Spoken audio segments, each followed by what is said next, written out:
Hey guys, it's Caitlin. Today I'm going to be showing you my favorite classical and old books. My definition of old books is like old YA novels basically that were published before I was born, which is like 16 years ago. So I'll tell you the publishing dates of all the old books. These are books that like my mom would have read when she was my age, and that they are still good today because I know everyone's trying to always find new books. There's so many that have been released a long time ago that are still good to read today that I'm sure some of you haven't read.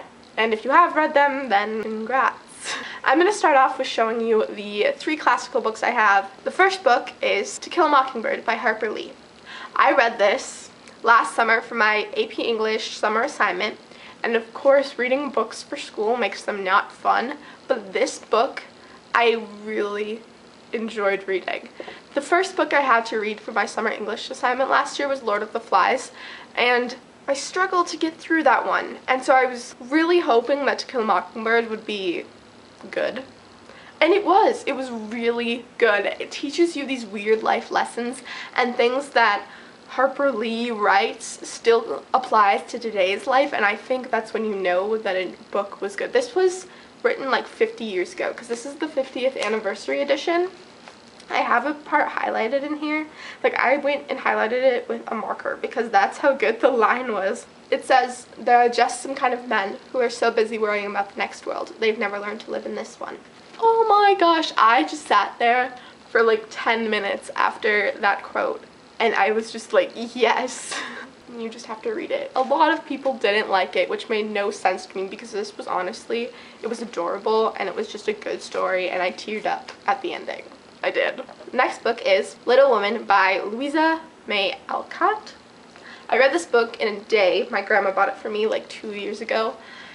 It is, how do I explain this? It is like a life lesson book.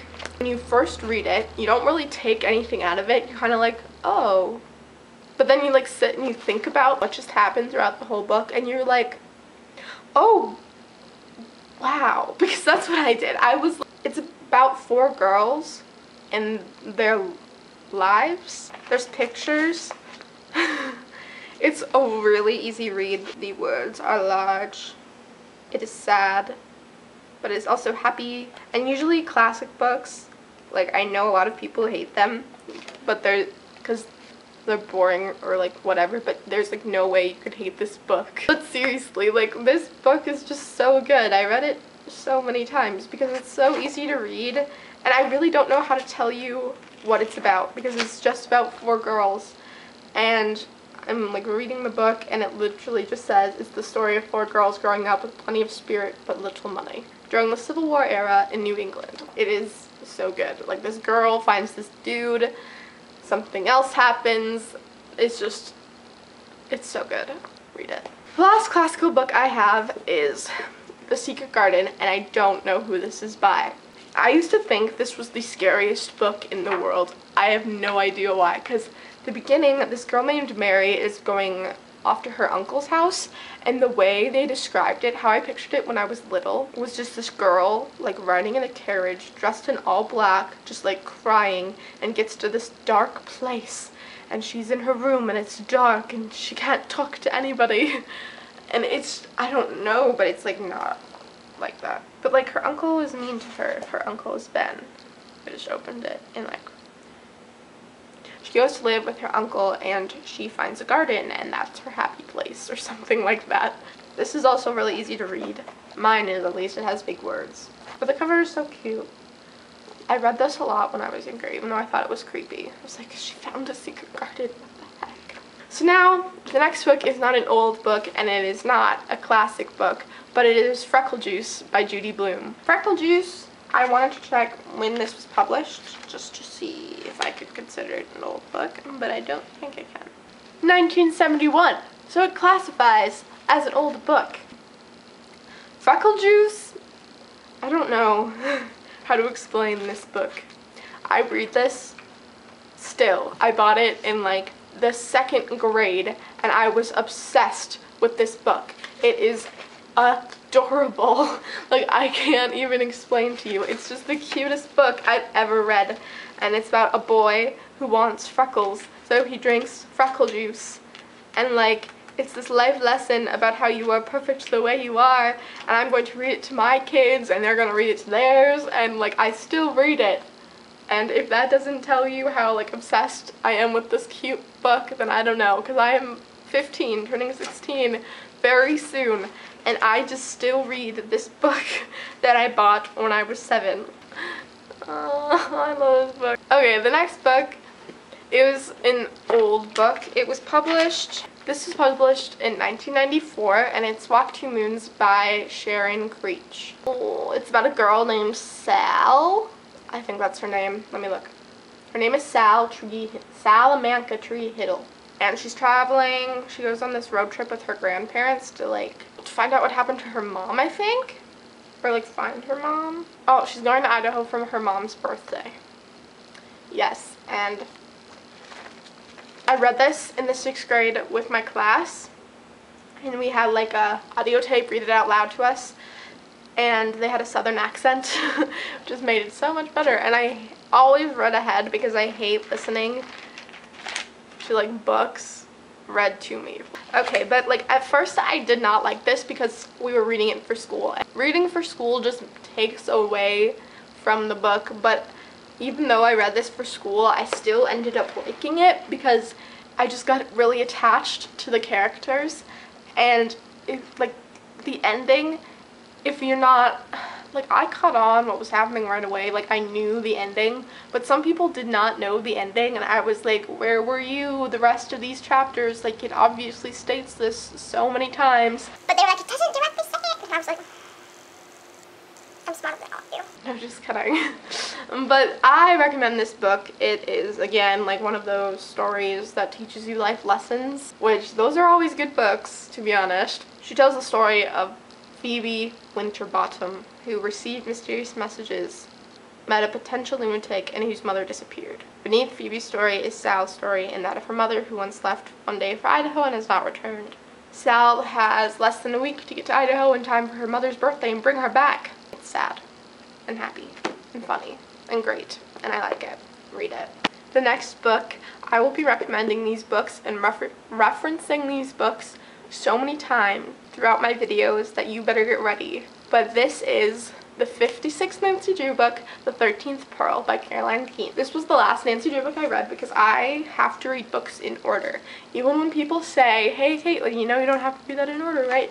Then why do they have an order if I don't have to read them in order? Like, they have a number, I'm going to read them like that. But the Nancy Drew books are the books that got me into reading. And I can't even explain to you, like, I lived them. Like, that's all I would do. Like, I would reference them. I learned the word murmured. I said murmured. In, like, the 4th grade, I called it murmured when it was murmured. And everyone was like, You mean murmured? I was like, no, you stupid heads, it's murmured. I never hear people talk about them. I've heard a book Utopia talk about them. That made me excited. I love mystery books, but I hate them at the same time because I get scared really easily. But these don't really scare you. I mean, they scared me when I was 9. The ghosts in the books always turn out to be like projectors. But I still live the Nancy Drew books. Like, I still play Nancy Drew computer games. If you haven't read them, you don't have to read them in order. So read them. Read the Nancy Drew books. Any of them. They don't have to be this kind. Like, I know that there's a lot of different Nancy Drew books. And even the Hardy Boys books.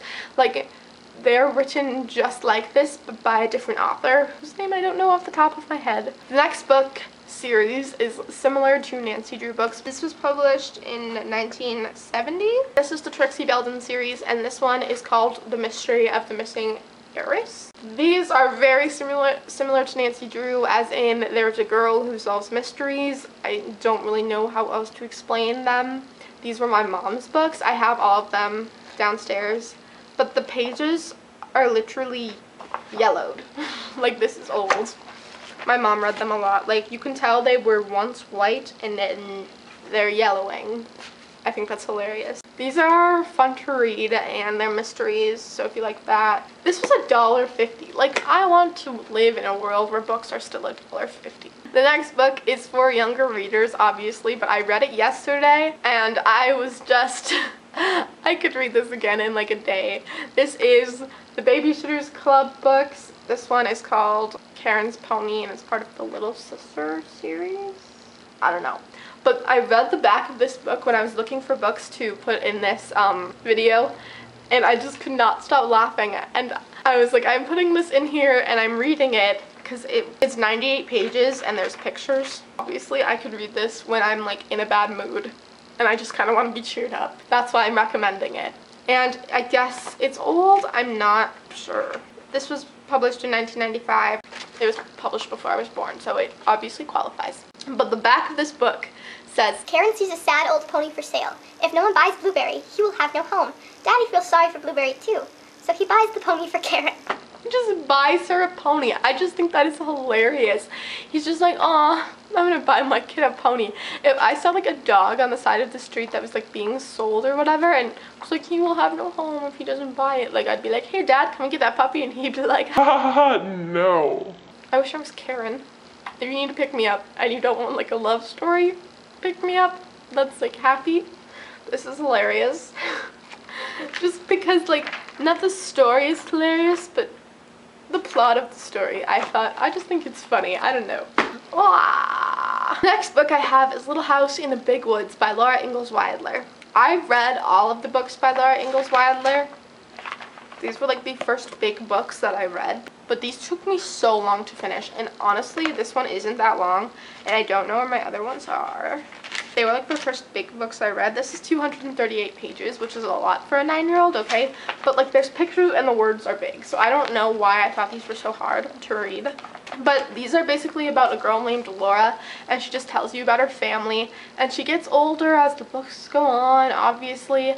And there's a TV show about it, and I used to have all of the discs to it, and I would just sit and watch the same ones over and over and over again, and I don't know why. I never moved on from like the second season. I would just keep watching the first and second season all the time. It's basically just about a family that lives in a house in the woods, and it goes through their life of like their struggles and their happiness and their friends and their family, and I loved it. It was first published in 1932. The next book I have is Rascal by Sterling North. This book is about a boy who has a pet raccoon. It's about a boy who has a raccoon named Rascal, and he has to like have this life decision if he should let Rascal run free or if he should keep Rascal. And I don't know why I liked it so much, but it was just a cute story about a boy and his love for his raccoon. And look, I wrote my name in it so long ago in yellow marker.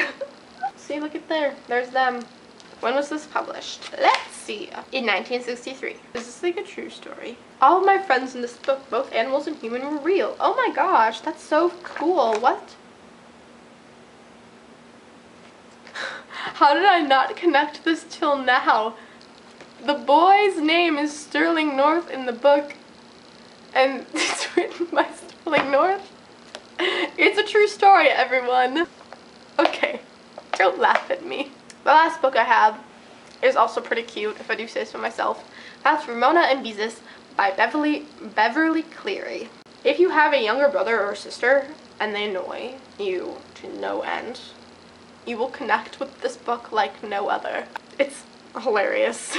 These pages are yellowing, like once again, just like the Trixie Belden book. This is my mom's. I don't know.